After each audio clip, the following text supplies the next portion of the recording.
안녕하세요. 불닭의 파이어를 준비 중인 불닭의 파이어입니다. 오늘은 파이어족이 되기 위한 첫걸음이죠. 종잣돈을 모으는 것에 대해 이야기해 보겠습니다. 많은 책에서 종잣돈으로 1억 원을 모아보기를 권하고 있습니다. 종잣돈을 만드는 단계에는 자본소득이 없거나 미미하기 때문에 우리는 노동소득에 의존해서 첫 종잣돈을 모아야 합니다. 아마 이 영상을 보시는 많은 분들께서는 종잣돈을 모으는데 관심이 있기 때문에 이 영상을 클릭하고 시청하고 계시겠죠?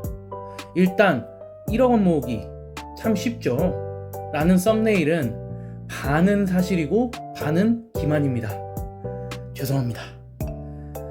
1억 원을 모으는 방법과 원칙을 정하는 것은 쉽지만 이를 실천하는 것은 상당히 어렵기 때문입니다. 저는 실제로 결혼 전 4년 만에 1억 원의 종잣돈을 모았는데요. 제가 의도하고 모은 돈은 아니었지만 지금 생각해보면 참 잘한 것 같아요. 결혼 전을 생각해보니 종잣돈 1억 원을 모으기 위해서는 두 가지가 중요한 것 같습니다. 그것은 바로 목표 세우기와 실천하기입니다. 저는 많은 K 직장인분들께 5년 동안 1억 원을 모으기를 목표로 세울 것을 권해드리고 싶습니다. 이를 위해 투자 공부를 병행하면서 적금을 드는 것을 추천드립니다. 사실 저는 적금을 좋아하는 편은 아닌데요. 그럼에도 불구하고 적금을 추천드리는 이유는 적금을 들어놓으면 강제저축이 가능하기 때문입니다. 적금에 따른 이자는 무시하고 5년 동안 1억 원을 모으기 위해서는 1년에 2,500만 원씩 모아야 하고 이를 위해서는 한 달에 167만 원씩 모아야 합니다. 그래서 이 영상을 보시는 여러분들께서는 곧장 은행으로 가셔서 월 167만 원의 적금을 가입하시길 바랍니다.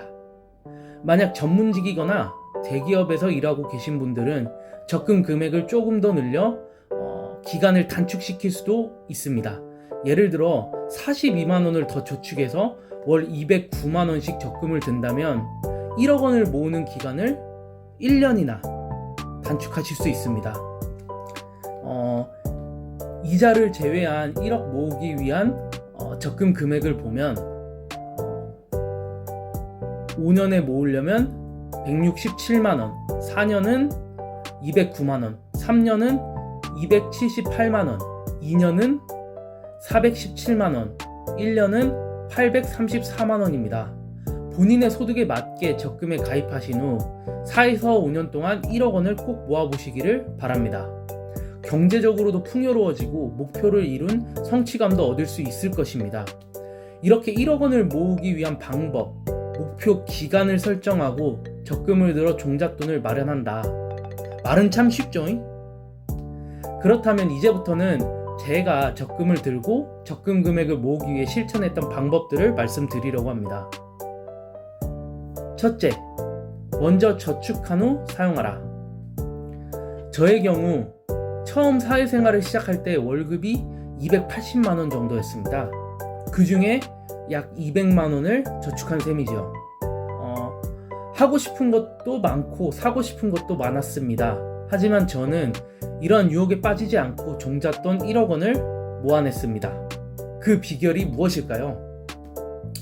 저는 적금 통장 이체일을 월급날의 바로 다음 날로 설정했습니다. 월급이 들어오면 바로 적금 계좌로 돈이 이체되었기 때문에 강제로 검소한 생활을 할 수밖에 없었습니다. 돈을 쓰고 모으나 모으고 쓰나 큰 차이가 있나? 라고 생각하시는 분들이 많으실 겁니다. 저도 그렇게 생각을 했었는데 실제로 해보니 정말 다르더라고요. 돈을 쓴 후 모은다고 생각하면 자칫 목표를 잊기가 쉽고 계획보다 더 많은 돈을 지출할 우려가 있습니다. 하지만 먼저 저축을 하고 남은 돈을 사용하게 되면 쓸 수 있는 돈이 한정되어 있기 때문에 돈을 쓸 때마다 현재 가용할 수 있는 돈을 항상 생각하게 되어서 좀 더 계획적으로 돈을 사용할 수 있게 됩니다. 둘째, 가능한 한 부모님과 함께 살아라. 결혼을 하시기 전이라면 가능한 한 부모님 댁에서 살기를 권합니다. 주거비, 식비를 절감할 수 있기 때문에 돈을 모으기에 정말 수월한 조건이 됩니다. 가족끼리 좀 더 많은 시간을 보낼 수 있는 것은 덤이고요. 실제로 저 같은 경우에는 첫 2년은 부모님 댁에서 직장을 다녔고 그 다음 2년은 회사 주변에서 자취를 했었습니다. 실제로 자취를 해보니 월세 말고도 식비, 전기세, 가스비 등의 공과금, 기타 생활용품 구입비 등 생각보다 더 많은 돈을 지출해야 하더라고요. 그렇기 때문에 여건이 된다면 꼭 부모님 댁에 함께 살기를 권해드립니다. 대신 종잣돈을 모으고 그 이후에 효도를 해야겠죠? 셋째로는 자동차는 최대한 늦게 사라입니다. 지방의 경우에는 자동차가 필수인 곳이 많지만 서울이나 수도권 같은 경우에는 지하철, 버스 등 대중교통이 너무 잘 되어 있어서 굳이 차가 필요하지 않습니다. 가끔 정말 차가 필요할 경우에는 쏘카 같은 렌트카를 이용하시길 권합니다. 간단하게 자동차는 돈을 먹는 기계라고 보시면 됩니다. 자동차를 구입할 때 자동차 구입비 또는 할부 비용, 보험료, 연료비, 주차비, 세금 등 자동차를 보유만 해도 나가는 돈이 정말 많습니다. 저는 현재 서울에 거주 중이고 경기도에 직장이 있는 직장생활 7년차, 결혼생활 3년차이지만 아직 차를 사지 않았습니다.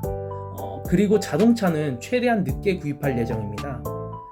정말 자동차가 필요한 경우가 아니라면 자동차는 사기보다는 잘 구축된 대중교통을 이용하시는 것은 어떨까요? 지구도 지키고 자산도 지키는 중요한 방법입니다. 마지막으로 남의 시선을 의식하지 말아라.